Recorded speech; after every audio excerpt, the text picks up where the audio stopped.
The leper scholar versus Jesus in Isaiah 53. The speaker of verses 7 through 10 is Isaiah himself. Verse 7. He was maltreated, yet he was submissive. He did not open his mouth. Like a sheep being led to slaughter, like an ewe, dumb before those who shear her, he did not open his mouth.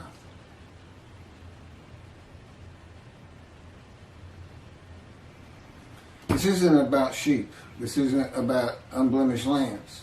This is about not opening your mouth. That's just, I don't know, metaphor or symbolic of the sheep being led to slaughter. This verse can be identified in the book of Ezekiel. Again, the key to understanding Isaiah 53. God maltreats him, not man. Maltreatment is a part of being chastised and punished by the words and power of God to be made suitable for his purpose. With God, you are always submissive. It is necessary to break the will of a man that is going to be the servant of God, to temper and calm his soul and emotions. Ezekiel said he went in bitterness and the fury of his spirit in the hand of God. The chastisement, punishment, maltreatment, crushing, and bruising in God's fire of refinement is to remove this bitterness and furious nature of Ezekiel. It is to make a man meek and humble. Moses was called the most humble man on earth at the end of his life. God had him for 40 years.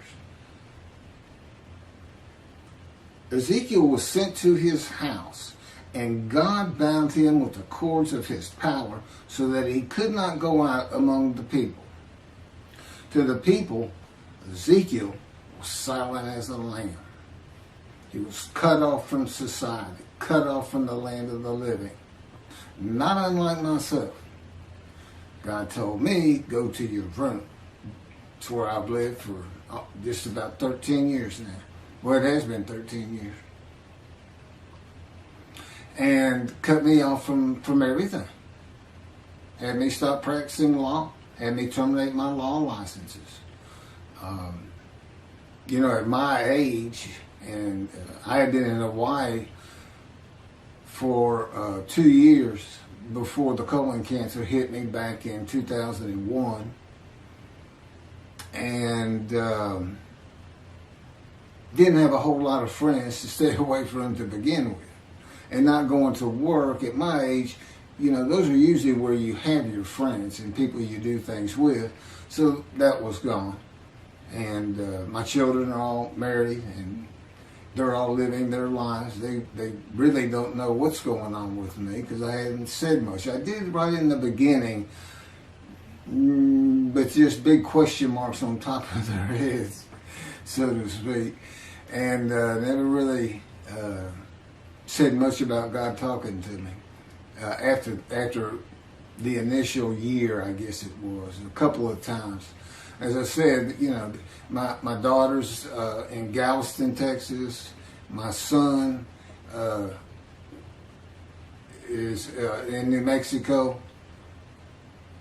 And my oldest daughter is in San Antonio. That's the best of my recollection right now. We don't talk very much.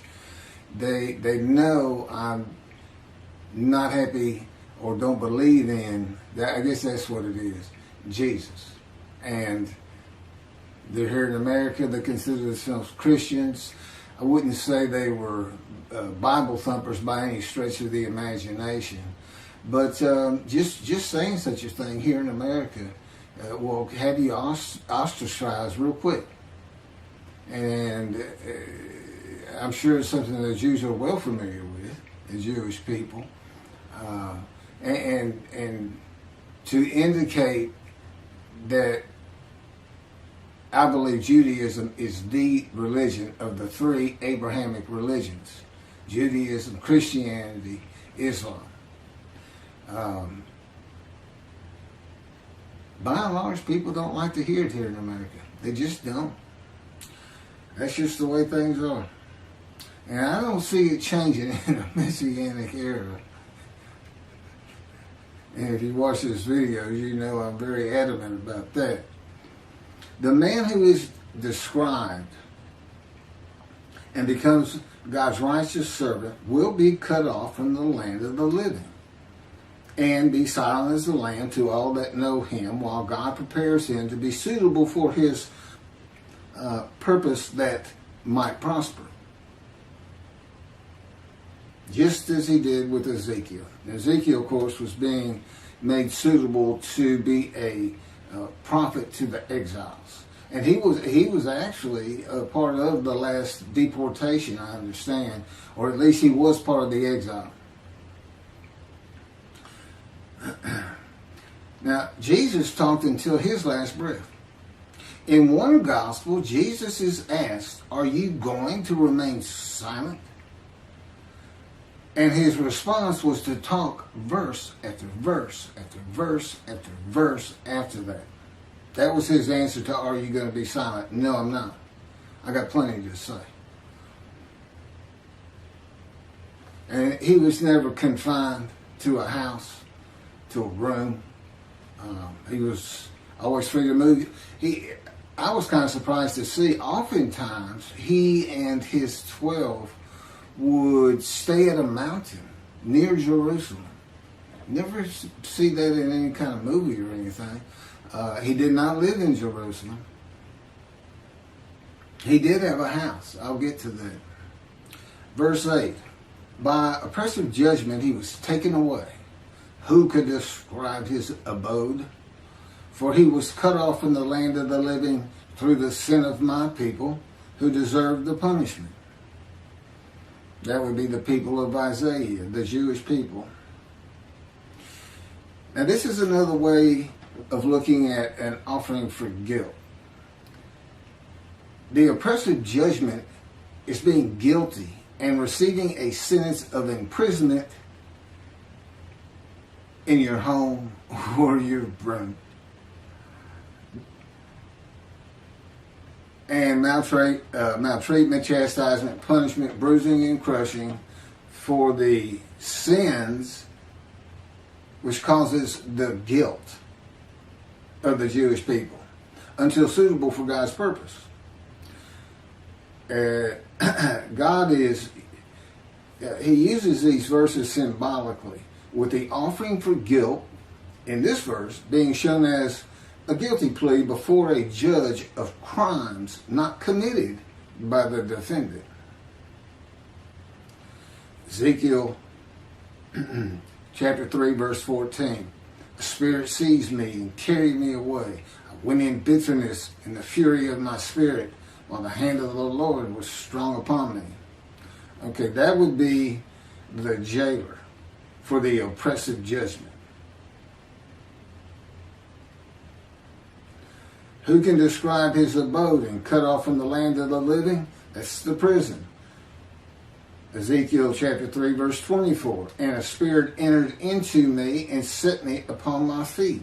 And he spoke to me and said to me, "Go, shut yourself up in your house."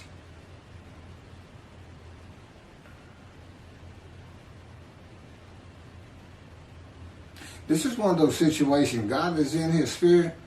The Spirit enters into Ezekiel, and in another verse he says, "And I could hear God's words."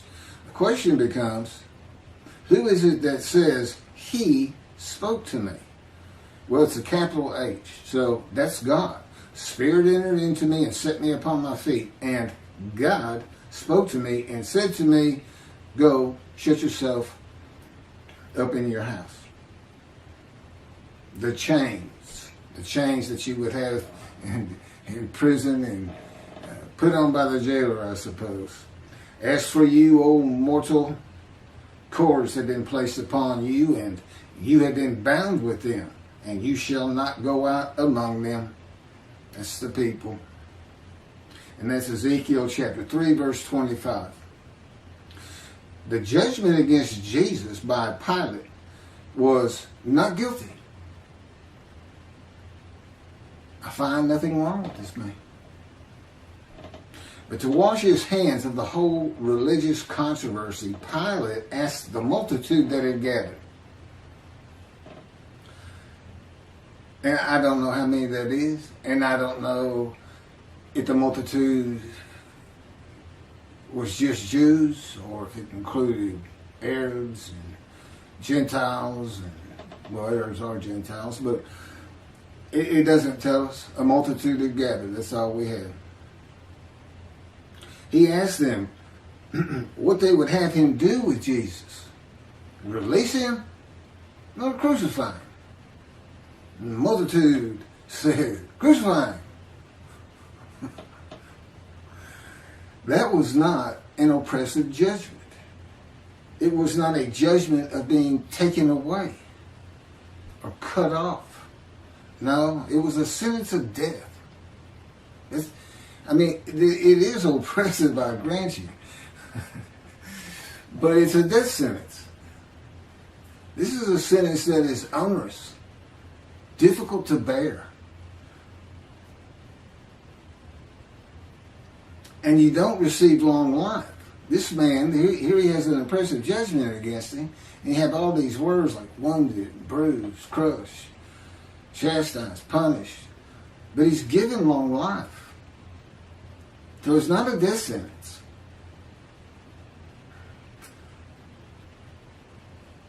Who could describe his abode?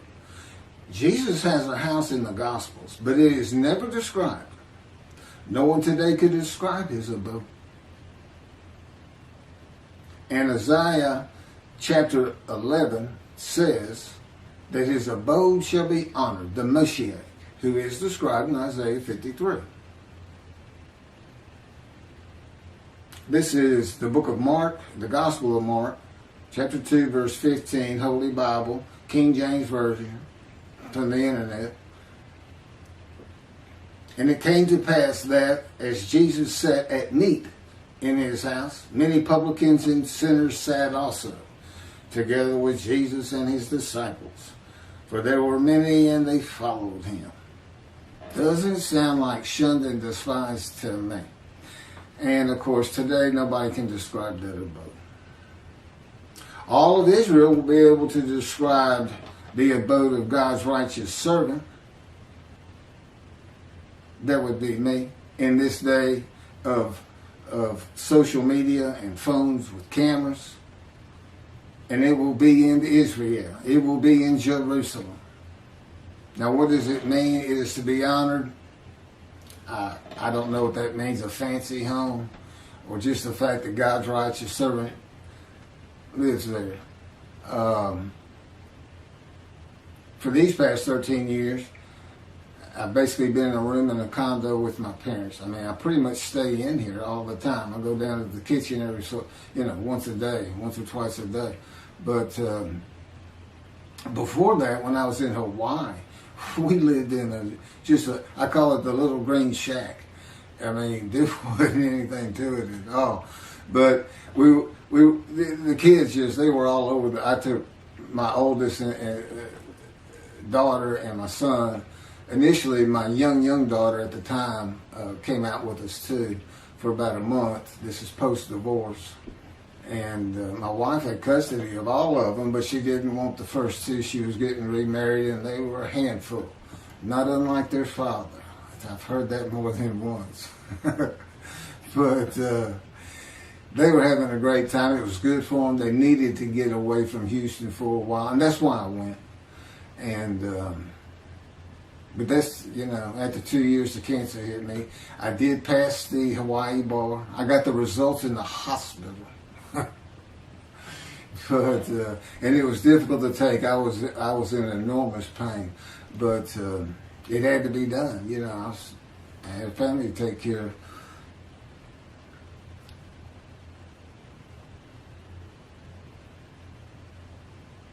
Through the sin of my people who deserve the punishment. Well, Ezekiel suffers the punishment. God tells him, of the houses of Israel and Judah, which is for sins, for 430 days. But the houses of Judah and Israel were defeated by the Babylonians and deported. They suffered their punishment in exile. God told them, if y'all don't stop, I'm going to raise up armies against you. You're going to, yeah. And so they suffered their punishment. There's no vicarious suffering in this chapter of Ezekiel, and God makes that clear. Basically, he's saying, you're going to suffer the equivalent of what they should suffer. The exile, 430 days pinned to the ground with your hands tied behind your back in the power of God. I don't know if that's really close, but God thought it was about right. Sounds pretty brutal to me. I myself, because I did something that in retrospect was about, it shows who I was when God first got to me. As he would say, when people ask you why it took 13 years to get you where I wanted you, or 13 plus years, tell them that story. He won't let me tell many, but he'll let me tell you this one. He's always saying to me, Keith, I am God. Particularly early on. And sometimes a lot sterner than that. Well, anyway, he had driven me to almost madness. That's how I say it. And anger. And then I hear, Keith, I am God. And I responded, God, I am Keith. I never did that again. He slammed me to the ground in his power with such force, it just about knocked me unconscious. Kept me there pinned for 5 days.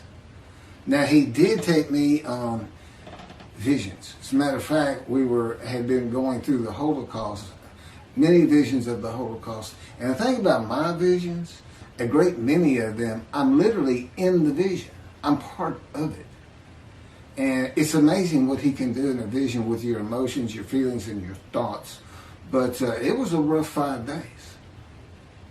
And but it went a long way in getting me to realize, you don't talk like that. He seems like a person. He seems like, your next door neighbor who's invisible that has come over and taken over your house. They're like guests that show up at your door, and they come in and they tie you up in a chair in the back room. We're going to take over now. We got everything. Don't worry about a thing. Everything's going to be great. or the unwanted relatives that show up and you can't get rid of them. And they're driving you crazy sometimes. But that's just the brutality of going through the fire of refinement. But at the end,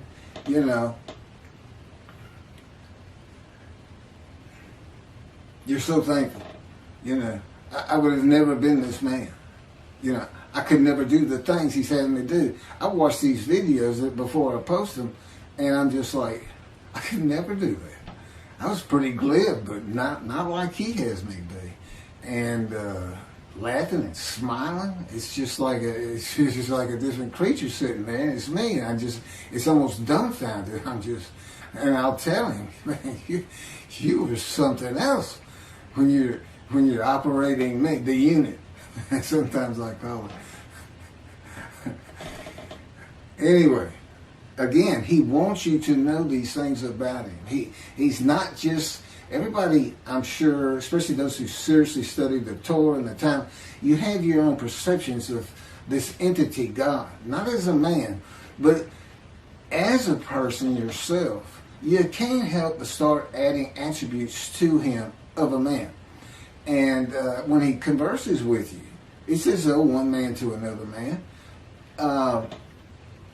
But it doesn't take long to realize this is an entity, a being that is nothing like man, other than he exists and he does have emotions. And he did create everything. And of course, he relates to me in a way that I can understand. Is that how he is of his own when it's just him and his companion, the spirit? Probably not. It's different.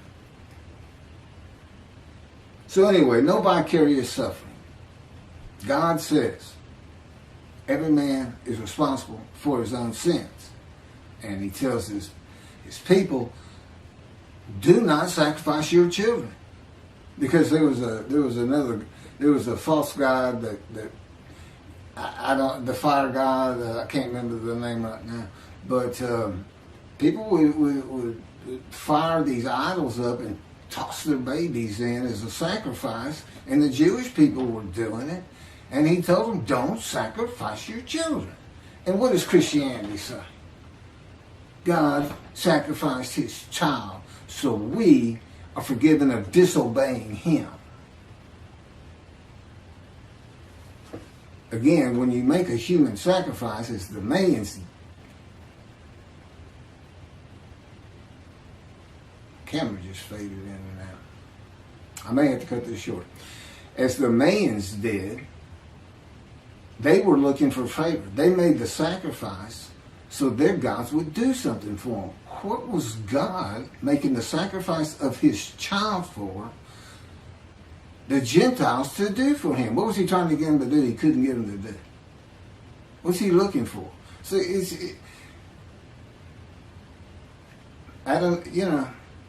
and they say the Hebrew Bible, the Bible he gave his children, is prophetic of this human sacrifice.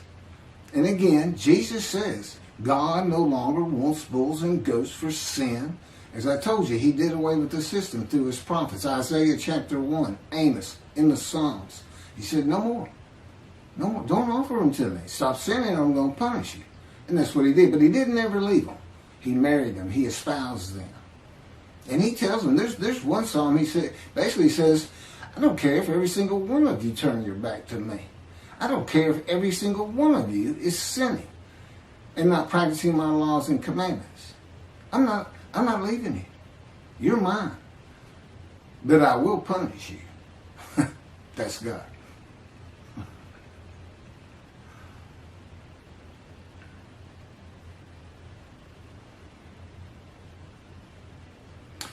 Verse 9, and his grave was set among the wicked, and with the rich in his death. Now, Jesus was a poor man. He didn't have anything, although he did have a house. I don't have a house. And or car, or even a bicycle. God didn't have me get rid of my bicycle. I had walked for 13 years, like I'm in the Exodus. You know, they camped out for almost 20 of those 40 years in front of a Don who never would let them pass through. That's what's, I mean, it's as though that's just part of the story that God knew he was going to write, that he was coming from a Don. Because, see, he's with Moses. Moses wasn't allowed to go through. That means God didn't go through. Because Moses was a host of the Lord's host. The Spirit had entered him. God was in the Spirit. So God and the Spirit are in Moses. Doing what they did with me. Controlling everything. You're still yourself. It's not like some possession where, you know, if you watch Supernatural, for instance, these demons will possess somebody and they push that person to the back, almost like they're not part of it anymore. That's not what this is. You know, I'm a host, and they are guests, so to speak, and they're very kind of good guests. They take care of you. They make sure you feel like yourself. They do good things for you. Even though I have to go through this fire of refinement, which I'm told ends when I get to Neblat, Ben Gurion Airport in Jerusalem. I can't wait to get there. But and doing work like this, so there's been long periods where I just, you know, when writing was done, and it was just it's just brutal when I don't have work to do for him. He said, I can always make you a little bit better. So, and again, you can read about some of this a little bit more graphic in the life of the righteous servant of God in Isaiah 53, which is my life. God had me type. He dictated it. He's my ghostwriter, which is, you know, really, that's something else. I mean, it's just a life of getting hurt. banged up and suffering. I mean, that's what it's focused on, you know. So there's some interesting things in there.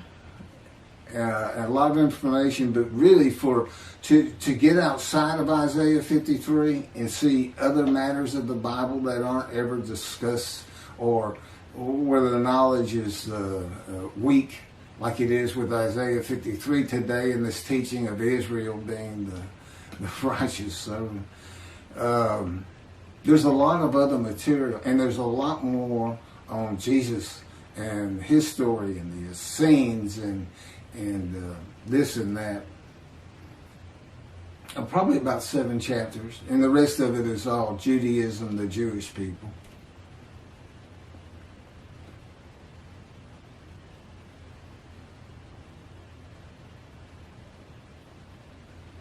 So anyway, this verse, and then Jesus is said to, after he was entombed, after the crucifixion, they took him, a rich man donated his grave. That's the story written around what happened. And so they say he fits this verse. You know, but the fact is, he's still poor. He just got buried. But you know, I think it just means because of things like being raised to great heights, a home to be honored, you know, a really nice home, and this man receives as his portion the many, that would be the many he makes righteous, and as his spoil, that would be the multitude. And presumably, you know, if I'm leading those kind of people in these teachings, and that's where, you know, God says, I'm going to dismiss the rabbis and appoint David as a ruler amongst the flock. Well, this will be what I do, is the things that he would have me do, of course, as his servant, but also the matters of the book. This teaching of a different end times, the mysteries of heaven. There's nothing I don't know for the most part, or as far as what can be related to other human beings and understandable.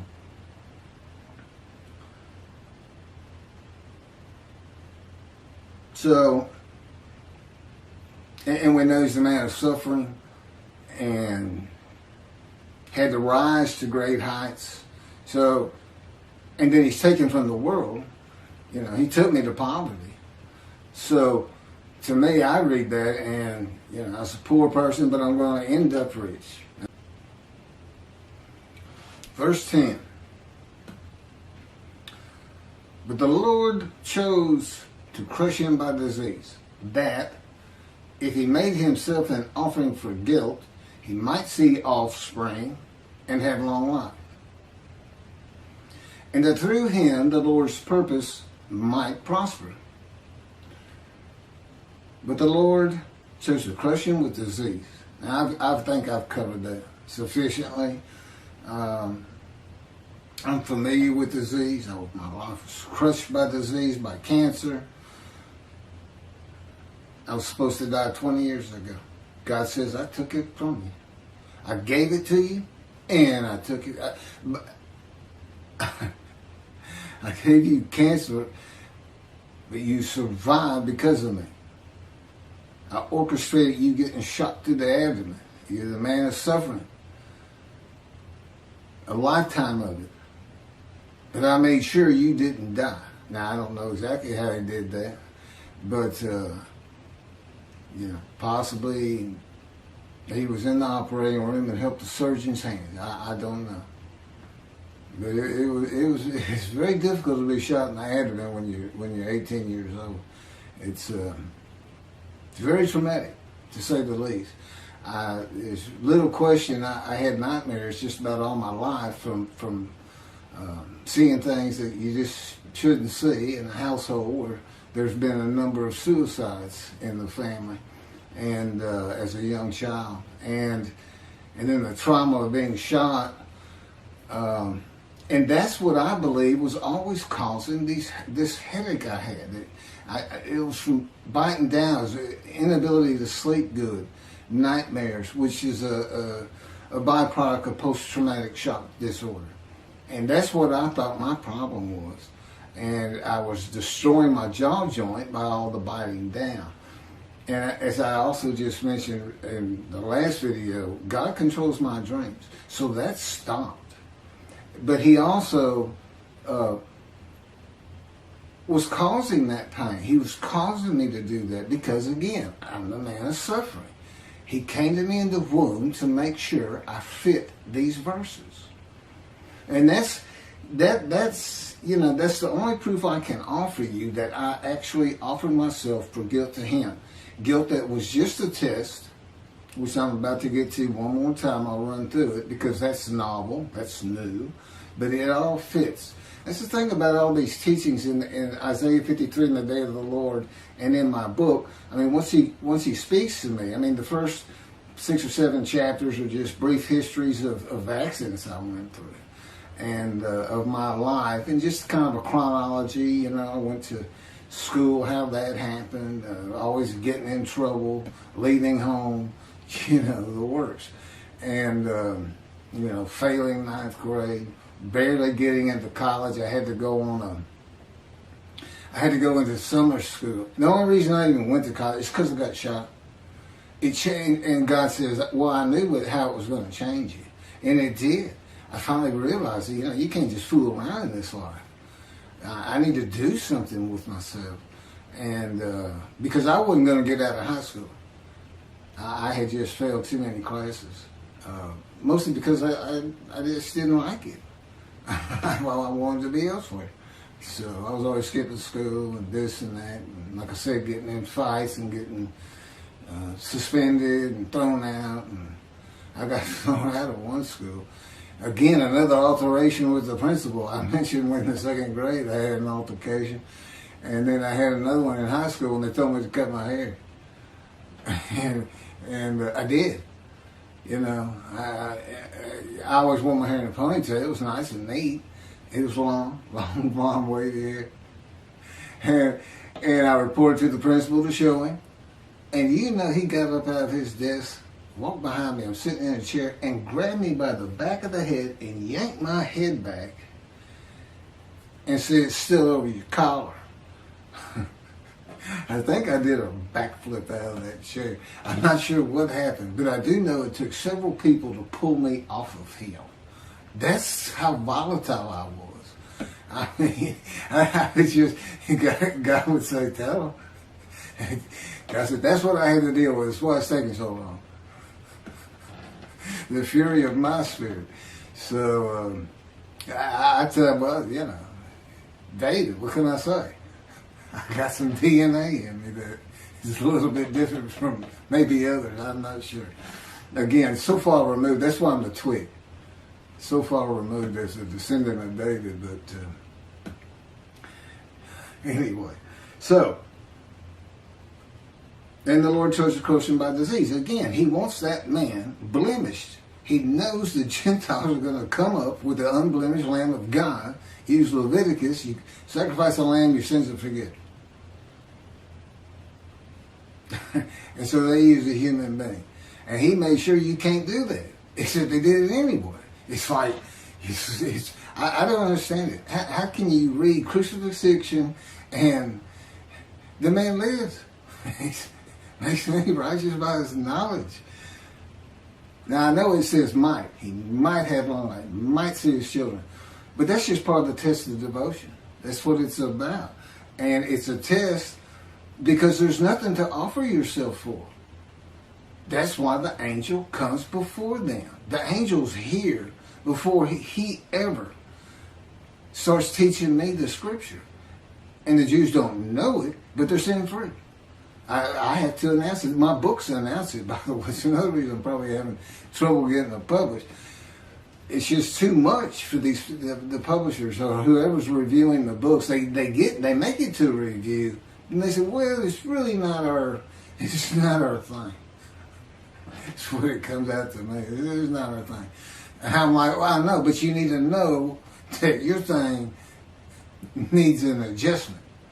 And you need your people that you're supposed to need to see this. But to know that, I don't worry about it though. Because again, this is God's day. It's his problem. I mean, I already know. He knows it's going to get done. So I don't have to worry about it. It's his day. It's his people. It's his temple. He's the one who wants to be back in Jerusalem. His people are back. Great. Great. I want to be part of it. But I'm not going to worry about it because I know you're going to do it.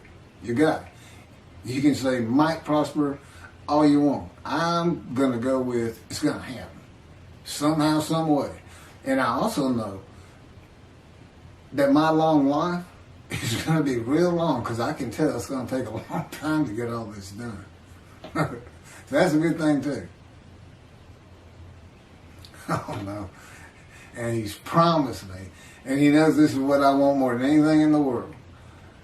An Indian Scout 60 bobber blackened motorcycle. I had a Harley once, and it was my first motorcycle, and I just love riding it. I just love riding it. And he's dangling that in front of me, and of course I've been in poverty for 13 years now, and I don't think about the abode, having money to buy a soda or anything. It's just I can really get a motorcycle. You gonna let me ride a motorcycle as the Moshiach? Isn't that kind of I don't know. But anyway, I will have one in Jerusalem, and I'll get there somehow.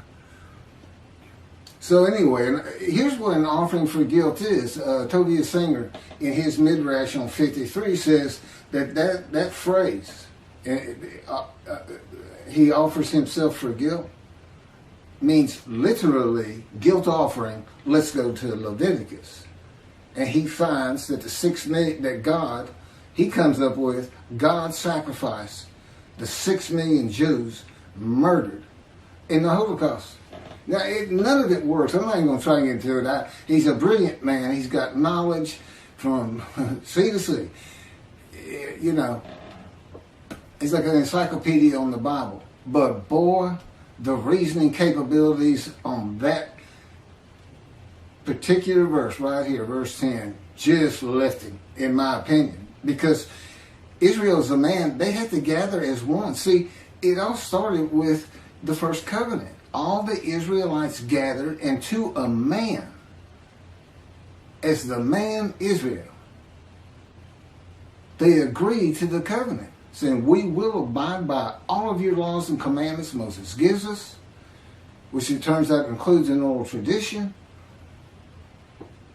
If you will be our God, and we will be your people. When did they ever regather anywhere? Crushed with disease, or brought to grief with illness in the New Testament, and then have long life and make the many righteous. It just can't happen. It doesn't happen. And this verse is written because not only is the man blemished, because God knew what the Gentiles were going to do, he knew what Judaism was going to have. And a guilt offering in Leviticus is an unblemished ram. None of these people were unblemished, number one. Number two, who offered them? Did Hitler offer them? He didn't get long life and make the many righteous. Those people didn't get long life and make the many righteous. I don't know what he's thinking. I really don't. But I know he's a good man. And he practices Judaism to the T, I'm sure, as an Orthodox Jew. But, you know, really, and of course, as with all rabbis, he's dismissed. He's no longer in right standing with God, but he's got a long way to come back because he's going to have to straighten that out. He needs to get hold of these books, and I do want to relate to him. That's why I'm saying, well, that's why God's had me say to it, I want it. Doesn't matter to me either way. I just do what I'm told. I say what I'm told to say. I'm commanded to do it. You don't say no to God. And that's another thing about being crushed with cancer. God can come to you, like I said, he just sees Ezekiel. But you're not going to say no to him. If he says, I want you to be my righteous servant and dedicate your life to what I tell you to do. And that includes when you go to sleep and when you wake up. That includes what you eat. That includes when you eat.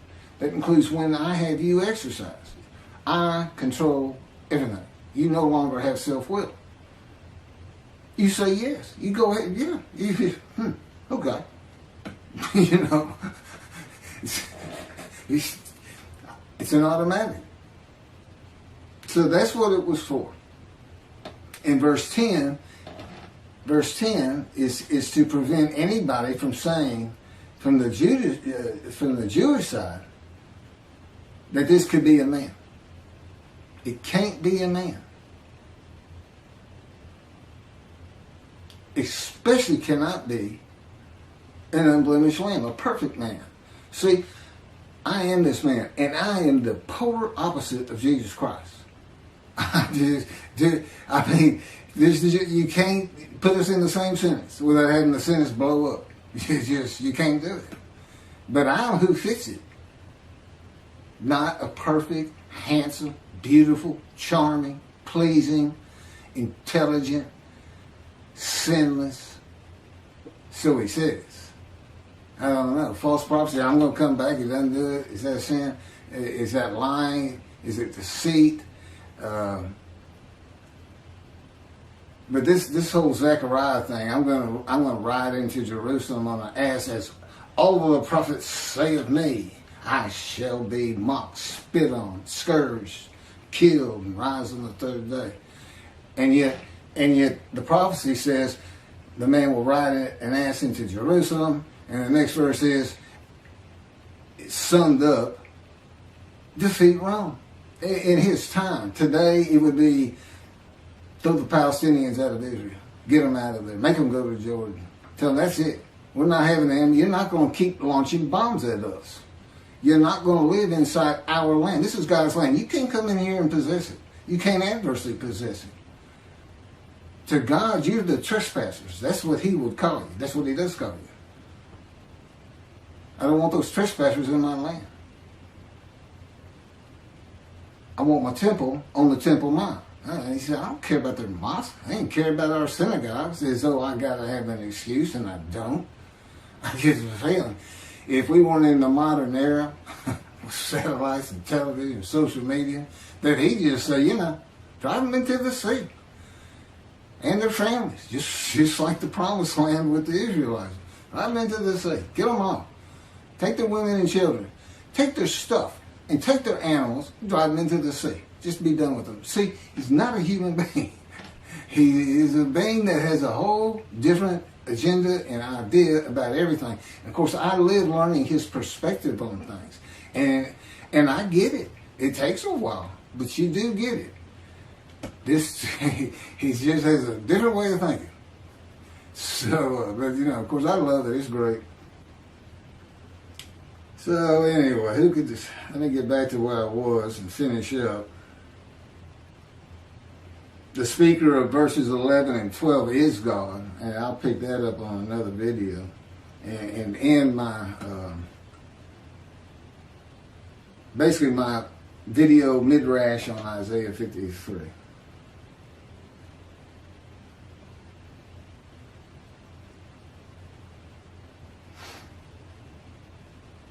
I think I've covered just about everything.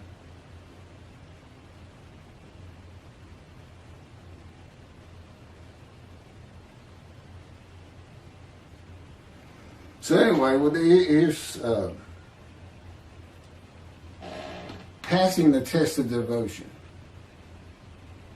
Is when I really started learning about a host and a man divine beings.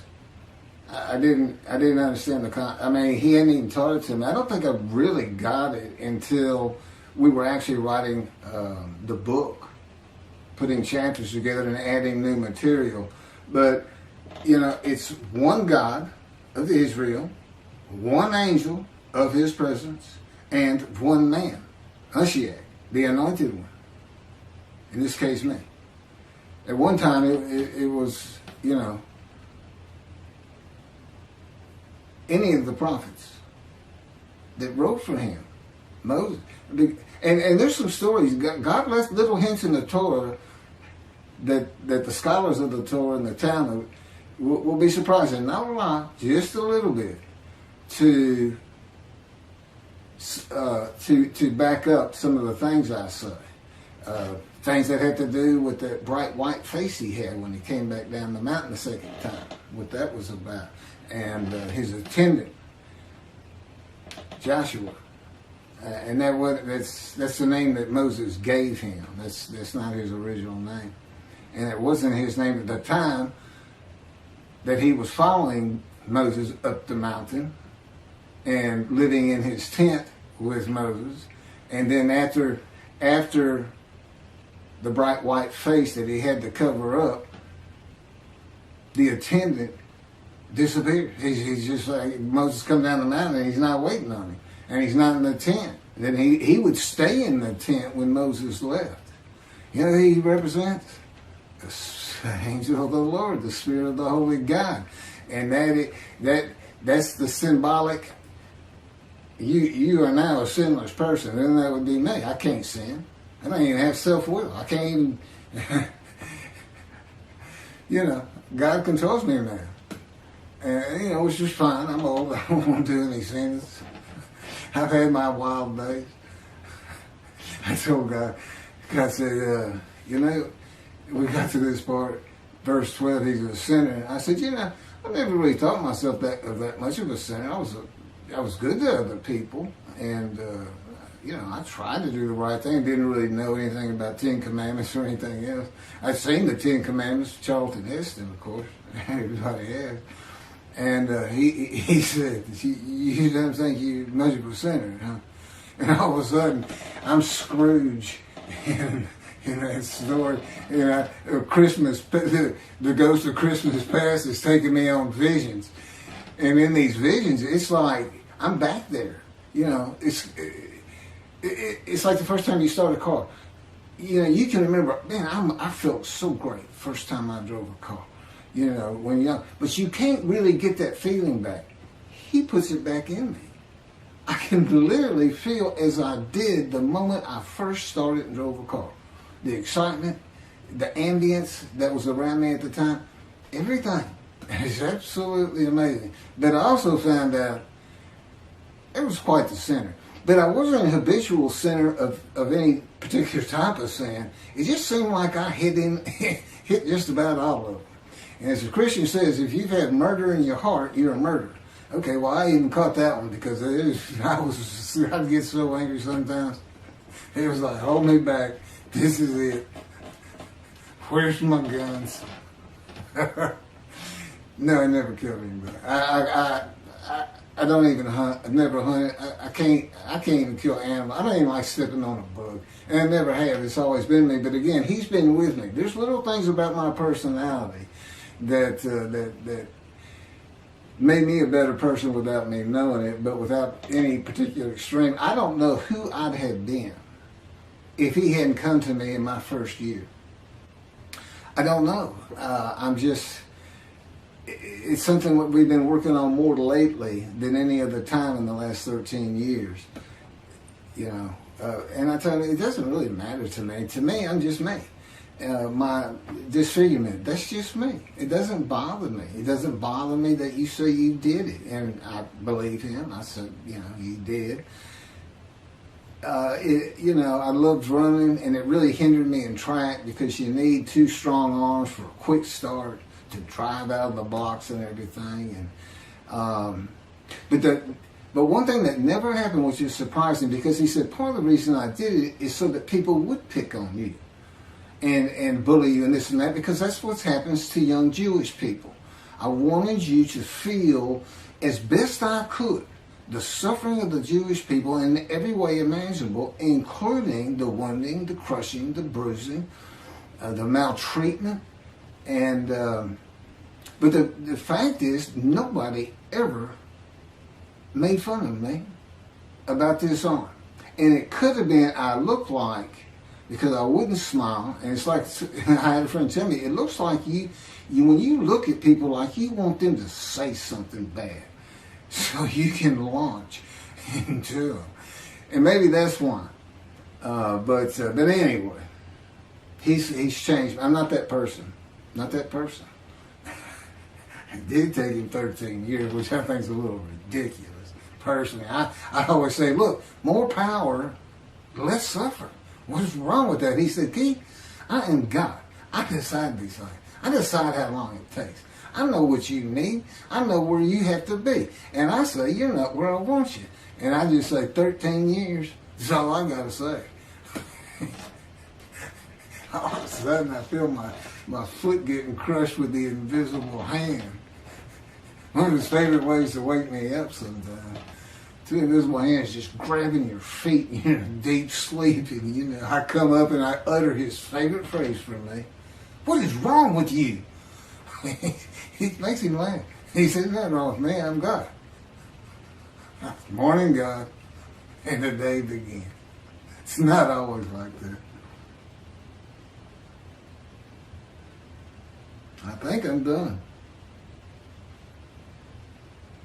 I mean, I have a lot of things written, but I've covered them through all these videos, one way or another.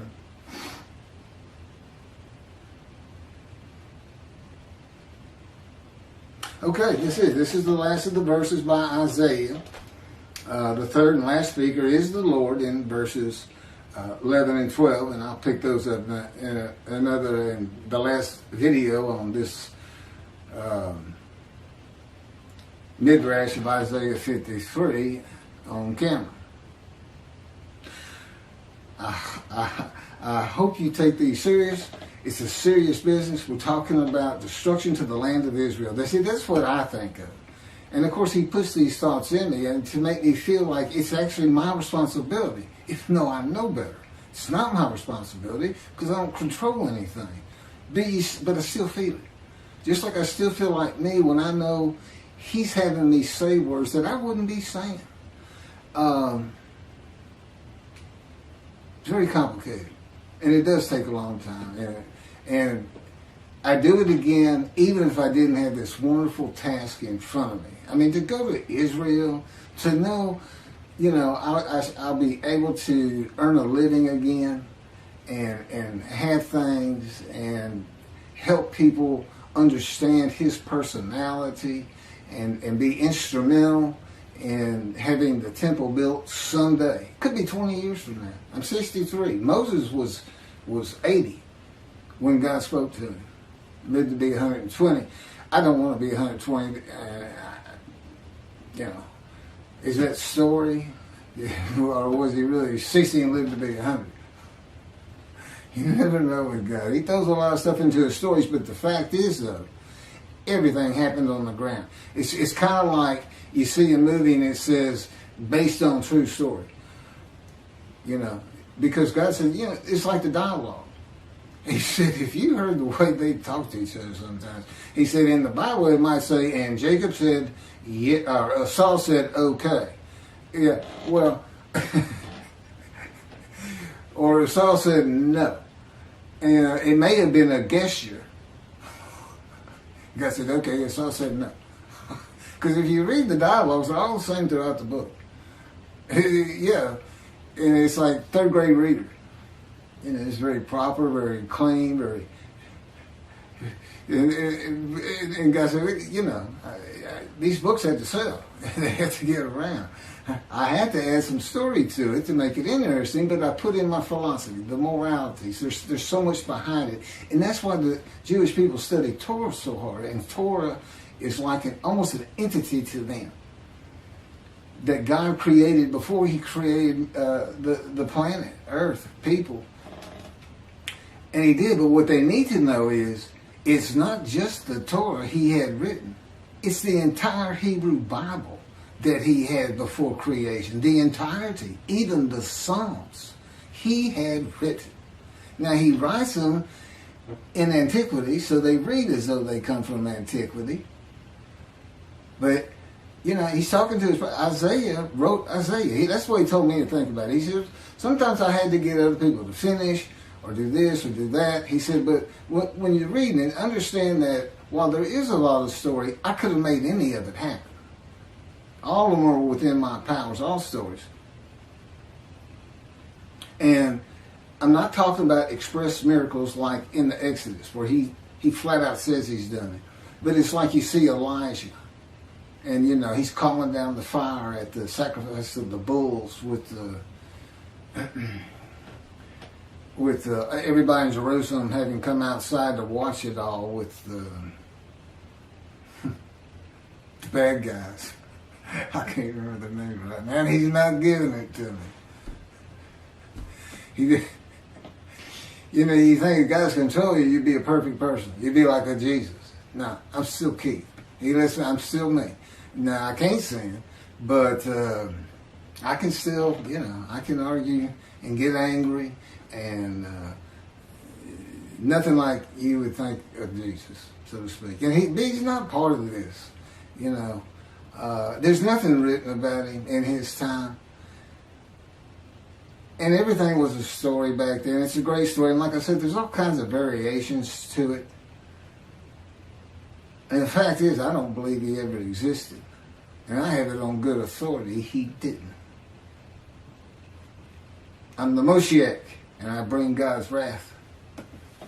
And I bring his reckoning. We'll finish up with what God has to say on 11 and 12, another video. I can't believe he just had me say that. That's from God himself.